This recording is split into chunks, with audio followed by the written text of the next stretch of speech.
Okay, so earlier this week, Clay and I finally finished Cyberpunk Edgerunners, which the way we watched it, it was 2 episodes, 3 episodes, 3 episodes, 2 episodes, and I kept planning on being like, all right, like we've seen a couple, I'm gonna do a video, then we watch the next few, I could do a video on that, and then I just never did it and was like, I'm just not gonna do it. Let me just finish the show and give my full thoughts. So, first thing I have to say is this is going to be full spoilers for the entire show, all 10 episodes.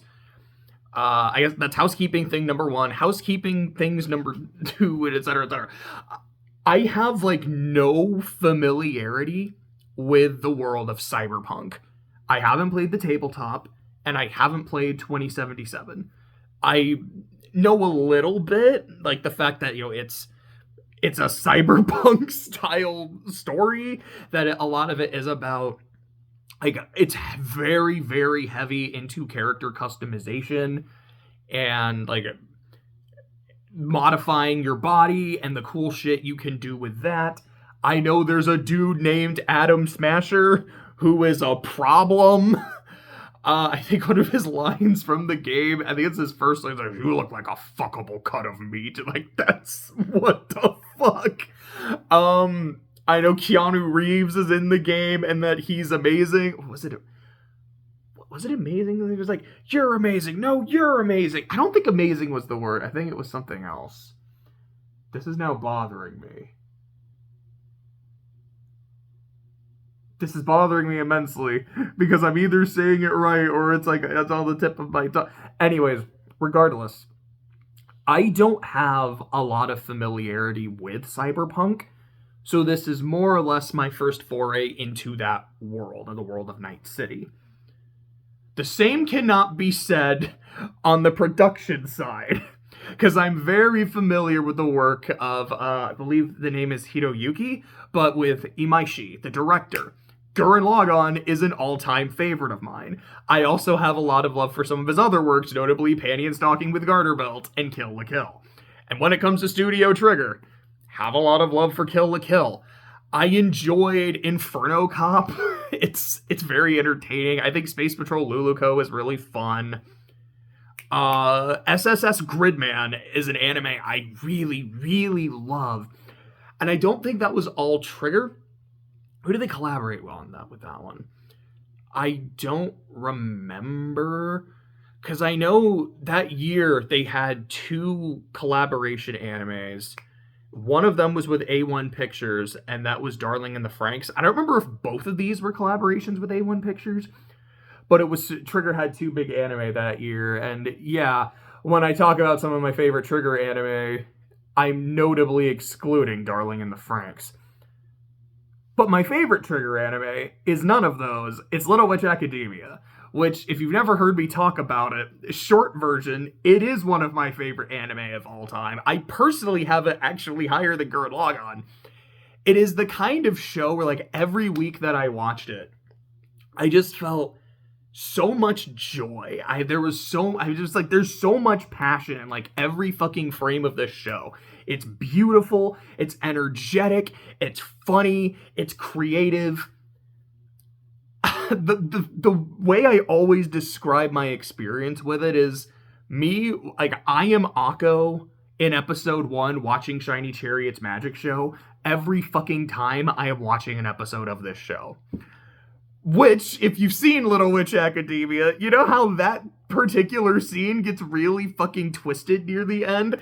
And I remember immediately rewatching the first episode afterwards, and I was like, oh no! This is my favorite scene in the show! Like, this is actually, like, one of my favorite scenes in any anime. Like, it's so good. It's just, I love it, man. Like, I really, really do.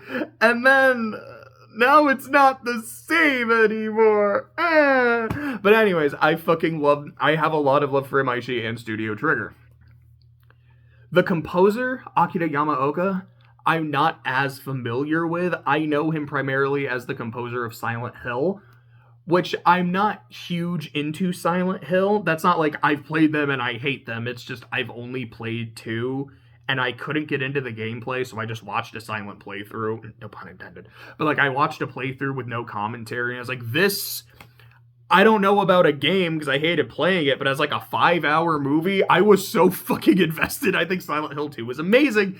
And the fact that, I know I'm going on a tangent, but the fact that Ryukishi fucking 7 is writing a Silent Hill game with Silent Hill F and looking at him like, this fucking looks like Hinamizawa, I am so excited to play that one.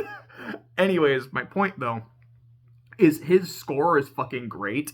And even with my little bit of exposure to Silent Hill, there's a lot of moments in Cyberpunk Edgerunners where I'm like, I can hear the Silent Hill in there.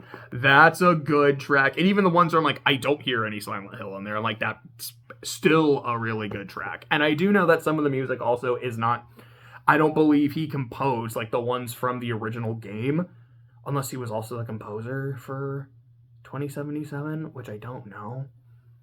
I mean, that would make sense. Like, we got the guy to compose the game to just work on the anime. But I don't know. But, like, the song that's heavily associated with this, like, I Really Want to Stay at Your House, that's from the game. And I've heard a lot of comments. I was like, yeah, like, you know, before the anime came out, you know, like, I thought the song was nice. It had a nice vibe to it. It was maybe, like, a little sad, but kind of sweet. And now that I've seen Edgerunners, every time I see it, I just fucking see it. Every time I hear it, I just break down crying. I'm like, I can understand why. It's used really fucking effectively, and I say this with no disrespect toward the narrative or toward the story or toward the characters or anything like that, but the production is by far my favorite element of Edgerunners.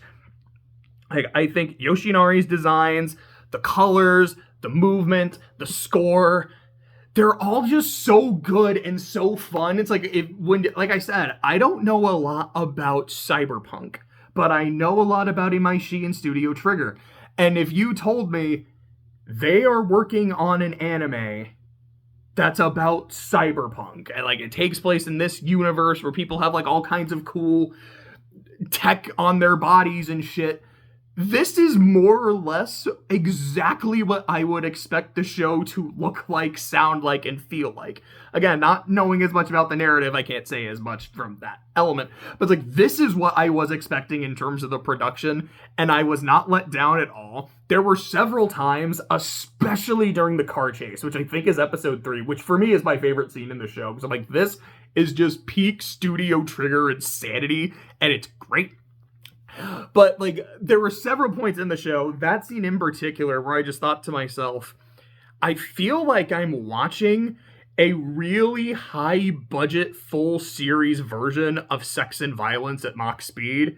No, it's Sex and Violence with Mach Speed. I don't think it's at Mach Speed. But I'm like, that makes a lot of sense. Like, I kind of fuck with this pretty hard. I think that element of the show was great. And like I was saying, though, that's no disrespect to the narrative. While I do have my issues with it, which I'm about to get into, because I'm about to talk about the fucking narrative, I still very, very much like it. Our basic plot is... the fuck does that say? Oh, I know what that says. It focuses on David Martinez. David is a straight-A student, but he's also a punk. He's very down on his luck. You know, his mom is poor. The people at the school, like, he's here from... Actually, no, I don't think he has a scholarship, because his mom is paying for him, and that's why one of the reasons they're super poor is this is really fucking expensive.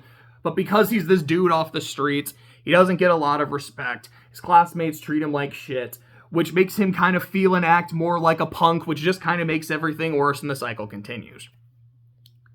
After his mother dies, and like this is, I said it was going to be full spoilers, but it's not a huge spoiler, it happens in the first episode. After his mother dies, he ends up, I don't remember how he found it. It might have been in his mother's belongings, because you later find out like she was working with gangs and helping them like get really good like enhancements and shit.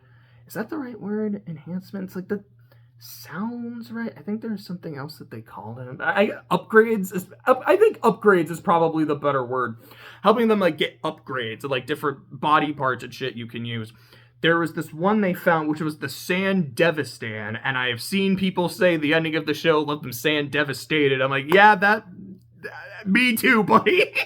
But the Sandevistan, also just called the Sandy, is like an implant that goes, I think it goes in his spine, and it slows down, essentially it slows down time.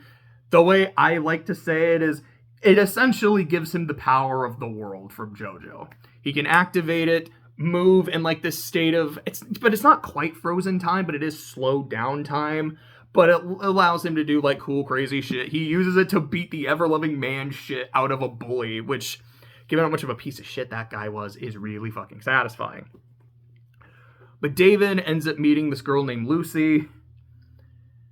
And it's a name I can't take seriously. And there is nothing wrong with the name Lucy. It is a lovely name. But have you seen those videos? And it's of like this weird looking cat.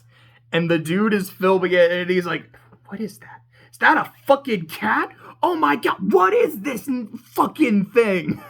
And there's a part in one of them where he goes, Ma, where's Lucy? I don't want to start in a fight with Lucy. And every time now I hear the name Lucy, I think of that specific video and that specific line. There is nothing wrong with the name Lucy. Like I said, it's a lovely name. Yes, I'm about to say it. I love Lucy. And like, I genuinely really love the character of Lucy. I think she's great. But I hear it and then I always think of, I don't want to start in a fight with Lucy. And it's not, this is not the show's fault at all. But we all bring our own weird fucking biases and experience into things. And that's one of my really weird biases and experiences. But he meets Lucy. She's part of a gang. She's an Edgerunner. And he ends up getting in with the gang and meeting these other people. Now, David's mom, her goal for her son was, I want you to rise through the ranks and become like a corpo, I think is what they call them. Which is essentially like a suit. Someone who works in a corporation, has a lot of experience and power and authority over the city, blah, blah, blah. Like, you know what it's like to live in the slums, to like really have to struggle for money and all that shit. I want you to use your talent, to use your brain, to like do things the right way, rise through the ranks, and make it to the top floor of Arasaka, I believe is the name of the to be big corporation. Like, I want you to go to the top floor. That is what I want for you, so you can help people like us. That is what I see in you, David.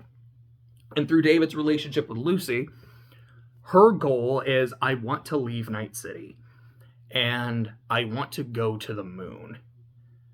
I don't remember if they ever specifically said, like, what it was about the moon. Like, I think they did in that, I think that was episode 2. I don't quite remember it. If there was something about, like, I had seen it once before in, like, a thing. Because, like, she has, a weird, like, a module VR thing, and I think it was just like, I think it's really cool and I want to be able to go there. It might have been like the view from the earth, or the view of the earth, excuse me, something I really like. I think a lot of it was just, it's freedom, it's escape.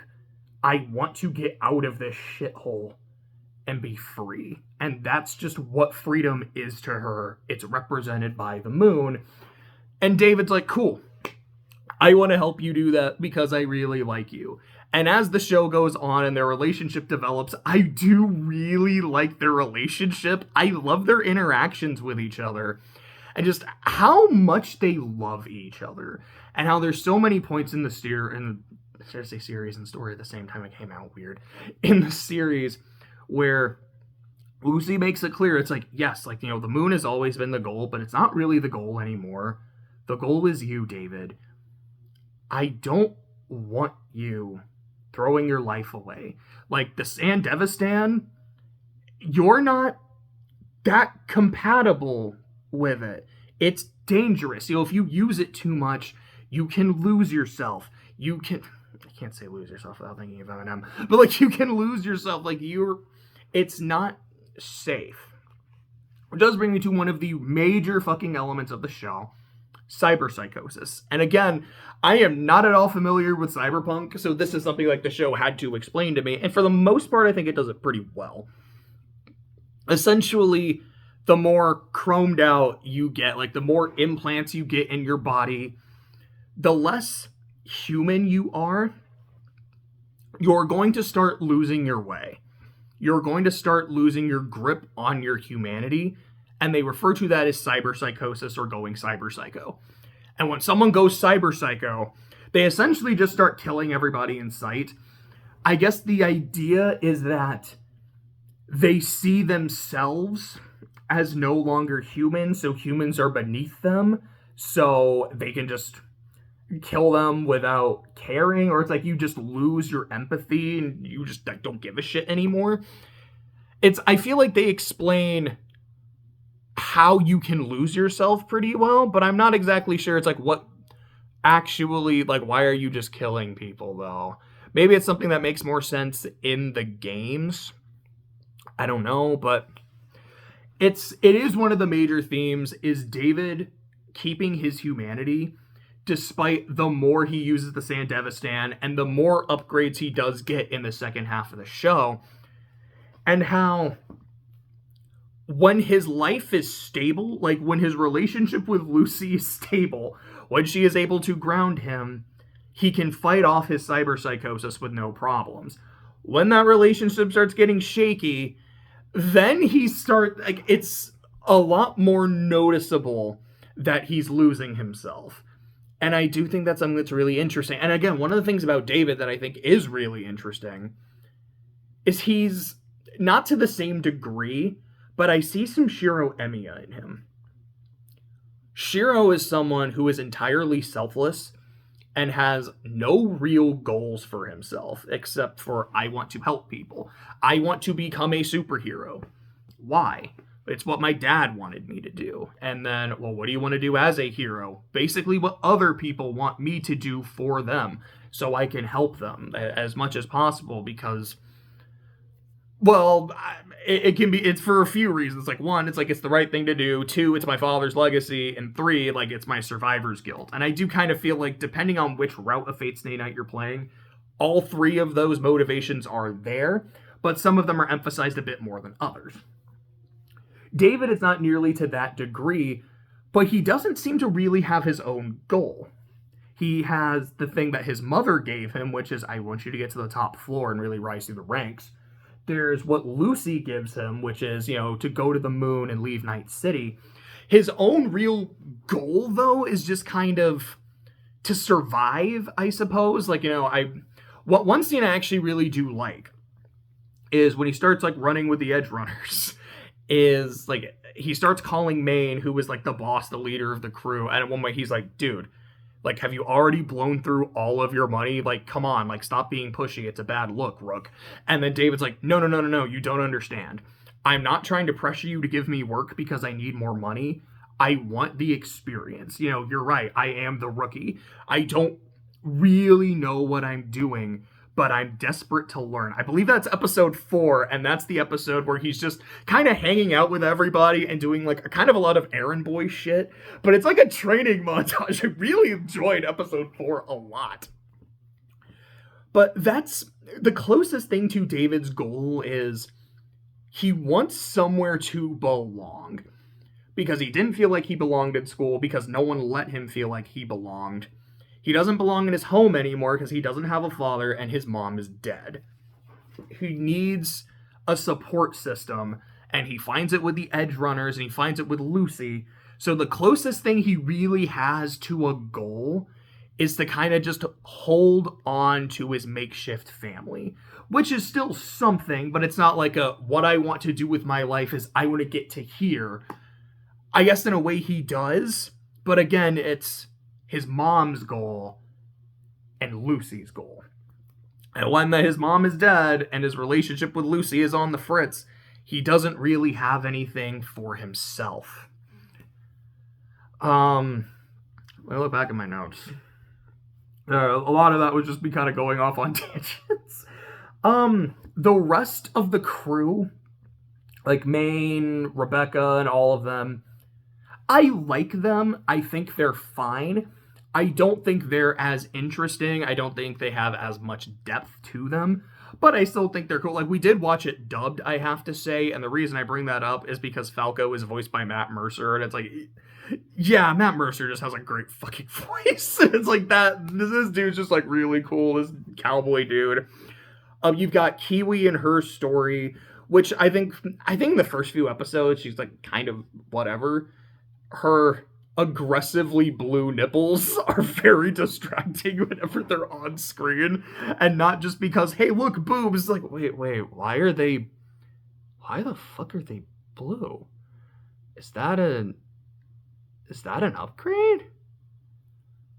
Like, did she get a boob job and then just had them paint it? What the fuck? It's like this is actually like I don't know why I'm asking so many questions, but I am. You've got Rebecca and her brother, which I don't remember his name. It was like Piers or like Plier or Plars. It was some shit like that. I have to single them out because I fucking love their designs. Like his weird, like super grabby hand shit. And there's this scene where he's like performing where like he's standing like this, but he's like, I think he's standing on his legs and then he's holding his hands out and like doing shit. It was really cool. And what I love about Rebecca's design is her face. Like, there's something just very mechanical and robotic about the way she looks. I was like, is she a person? Is she actually an android? Like, I don't know, but fuck, that's such just a cool look. And also, she's just a really fun character. Like, there's her heavily one-sided attraction in pursuit of David, who, likes her as a friend, and he does depend on her for a lot of shit, but does not see her that way. Like, I feel really bad for her, and especially by the end of the show. Holy shit. Like, I like them. I think they're fine. My one major problem with the show is main cyberpsychosis. Because in one of the episodes, what was it? It was episode 5 or 6. I don't remember which one. I think it was episode 6, actually. Where the whole thing is about how Maine is undergoing cyberpsychosis. He's kind of barely holding it together. He's getting a lot more aggressive. He's getting very violent with his friends. He's kind of going in and out of, like, consciousness, I suppose. Not quite consciousness, but, like, lucidity. That's the word I want. He's losing his lucidity. And, like, it's fucking things up. He ends up going way too crazy and on a job. His girlfriend dies. I don't remember her name. Doria, I think. Which also kind of makes me laugh because I just think of Ganondorf. Doria! But she dies and he dies. And another one of David's like kind of goals or like promises was he had said to Maine, like, hey, like, I want upgrades like yours. Like, I want your hands. They're really badass. And Maine's like, tell you what, kid, like, if I ever kick the bucket, they're yours. So as soon as that happened, I'm like, oh, okay, you're dead, old man. I'm sorry, but that's gonna fucking happen. But even though, like, I knew the death was going to happen, I didn't feel the buildup to the cyberpsychosis. And maybe it's something we're on a rewatch. It's very, like, I can easily tell. Maybe it's one of those things where if I'm more familiar with the world of Cyberpunk, and hi, Bob, you gonna come sit with me while I talk about the show? Okay. Oh, sweet baby. Like, if I'm more familiar with the world of Cyberpunk and the symptoms of cyberpsychosis, it might have been a lot easier to tell. But for me, without a lot of that background, it felt like it kind of came out of nowhere. Like, I remember watching the episode and just thinking, oh, we're doing this. Okay. Oh, we're, like, really going into it. Like, this feels like his death episode.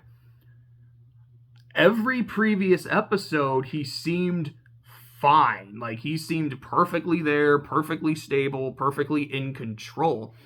And Clay did tell me, he's like, yeah, I mean, that's one of the things of cyberpsychosis is sometimes it just happens. It kind of comes out of nowhere. I'm like, oh, okay, well, that doesn't sound particularly interesting to me. Like, especially when you look at David, who throughout almost the entire narrative, they are building that up. You can't keep doing this, kid. You can't hold out forever. Yeah, well, I'm special. I can do it. I'm not gonna break. No one's that special, kid. And I think it's really interesting, and I think it has a great ending, which I'll talk about in a second. But with Maine, it just feels like completely fine, holy fucking shit, and then he's dead. this is where I think the pacing is a problem in the show, because it's only 10 episodes. It's not even a full core. And this is where I'm like, there should have been 2 more episodes. I would have liked 1 episode really building up to main cyberpsychosis, where it's like, oh, okay, he's not all there. There are some kind of cracks in him, some chinks in the armor, and then you get to episode 6, like maybe part of episode 6 is like part of another episode or something, where you can really feel the buildup, all this shit happens, and then it ends with just that shot of David, which I had seen before completely out of context. I didn't even realize it was from Cyberpunk. Like, I didn't recognize that as David when I started watching the show. I deadass thought it was from, like, Jujutsu Kaisen or something, because I've never seen Jujutsu Kaisen. Then, I would have liked an episode afterward. I talked about this, I think, in my Car Talk video yesterday, which got uploaded today because it was private for some reason when it wasn't supposed to. I apologize for that. But, one of my favorite, like, kind of narrative elements is what I like to call the hangover episode, which has nothing to do with the film The Hangover. I get that terminology specifically from American Idiot, where Billy Joe, is it Billy Joe or Billy Joel? I always get this confused. I want to say it's Billy Joel, so I'm going to go with that, and if I'm wrong, I'm wrong. But Billy Joel Armstrong, the frontman of Green Day, had said, the song Holiday is the party. Boulevard of Broken Dreams is the hangover. Like, after all the fun shit has happened, it's like, now that he's kind of settled in, excuse me, like, this is when reality hits, like, the reality of his situation hits him. And that's something that stuck with me for quite a while. I mean, the song Boulevard of Broken Dreams it's a great song. But just that, there's there's points in the narrative where sometimes you just kind of have to have that hangover. Shit just happened. We need to deal with it, and we need to explore what it does to the people who are still around. I love that. I know I said this yesterday as well. I think a great example of that is episode 4 of Madoka Magica. And it's something I try to incorporate in my own writing quite a bit. After Main and Doria die, there's immediately a time skip of they don't really say how long. My assumption is like 4 months, 6 months, something like that, where David is now like super big and bulky. And I was like, damn, like, have a few years passed? And they're like, oh, wait, no, this is Cyberpunk. That's probably just like upgrades and shit. Upgrades, people, upgrades. But it's like, it's probably just that, which still makes sense. We're like, wait, he's now like the leader of the crew, and everyone's okay with that? He was the kid. He was the rookie. What?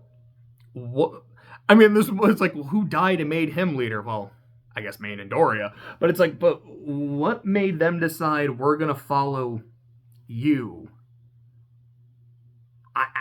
I feel like this maybe should have been explained so I could buy it a little easier. Like, having an episode in between of, this is why they're following David. Maybe David is just the heart of the team now, and everyone's kind of going to go their own separate ways without Main and Doria and shit. But no, David is the glue keeping them together. And, like, this is what happened. Like, this is him getting Main's hands and now how it affects him. Not just in the sense of, like, you know, how the cyberpsychosis element is going, but, like, his emotions when he sees them on his body for the first time. And it's like, holy shit, like, I got these super cool upgrades, but at what cost kind of shit. I would have really, really liked that episode, but we just don't get it. I also don't really like the villains in the show. And not just in the sense where I'm like, they're the bad guys, they're horrible, I hate them. It's like, well, for the most part, it's just kind of faceless corporations. So it's not particularly interesting. And, like, you'll meet a few people from the corporations, but again, there's not really a whole lot there in terms of the characters. The closest thing to, like, a real antagonist is Faraday, who I do like his design. Like, he's got an eye and then, like, these 3 eyes all on top of each other. I think that's really cool. He's voiced by Giancarlo Esposito, who has a great voice. I don't quite like it here, though. Like, it's Cyberpunk. Like, there's something about his voice that's, like, a little off mechanically that makes sense in the context. But for some reason, like, I just felt the performance was weird. I think it was just because the voice was weird sounding. It never quite clicked. And essentially, Faraday's whole thing is, like, he's an information broker. He's a fixer. He is sending jobs to Maine and then later David to do shit to kind of like fuck with the corporations, to weaken them, give himself more power, which is fine. I just didn't find him like super interesting or super entertaining. Again, I think his design is really cool, but that's kind of it. Although, in the last few episodes where he's like, I'm really a problem now, I'm a massive piece of shit, his death is amazing. Like, he gets threatened, like, he gets... So David, by the end, gets, like, the cyber skeleton, like, the super cyber suit that's, like, making his cyber psychosis, like, go fucking, like, crazy. And he's barely holding on to his humanity. And to Faraday, it has, like, this anti-weird gravity shit, and he uses it on Faraday, which doesn't kill him. He's like, I'm not letting you die yet. But it, like, heavily fucks him up. And as we had just watched part 6 of JoJo, I was like, dude, it looks like he just got punched a few times by Sea Moon, and he got fucked up. The drama team comes in to take him, but then he ends up falling, and he fucking splatters like a bug. I was like, that scene in particular is like, this feels like an R-rated Looney Tunes short. Which is kind of what Sex and Violence with Mach Speed is. So yeah, Trigger really does feel like an R-rated Looney Tunes. It was really cool. I liked that a lot. And then there's Adam Smasher, who on the one hand, I don't like because of how he's integrated into the story. He is foreshadowed, and he is, I believe, it was in one of the later episodes, it's like 7 or 8, they do reference Adam Smasher, like he's this person who's all chrome, there's like no humanity in there, like he's super fucking badass, so he is brought up, he is foreshadowed, but essentially it just kind of feels like, to end the show, they brought this dude, again, not completely out of nowhere, but this dude you've never met, have only heard about once, to just show up, wreck everything, and just start killing the main cast. And because he wasn't super built up, it just kind of feels like, hey, we need the show to have like a really bittersweet ending, so let's just pull out this dude. Which, if you're familiar with the game, you're like, oh shit, I know what that is. It makes sense. And I did know about him, and I knew he was going to be in the show. I didn't know what he did or who he did it to, but I just know he's showing up. That means people are going to fucking die. If I hadn't have known about that, even with that little bit of foreshadowing, I know I would have just been like, but, like, who the fuck is this guy? And, like, why should I care? Like, he just kind of showed up, killed 2 of the main characters, and then left, and that's just not satisfying. Not the fact that they died, but again, just, like, who it was that did it. But, that being said, I also really like Adam Smasher. Because, like, seeing David just effortlessly mow through people time after time after time, while it is badass and it's a visual fucking smorgasbord, it can get a little unsatisfying after a while, because you're like, I know he's not invincible, especially with his cyber psychosis, which honestly is my favorite antagonist in the show. It is just the concept of cyber psychosis and how, like, that is what David is fighting throughout most of the show. And it's really, really interesting. But the fight with Smasher is really fucking cool. And yeah, he killed Rebecca, and it's really violent, and I liked Rebecca a lot. I didn't expect her to survive.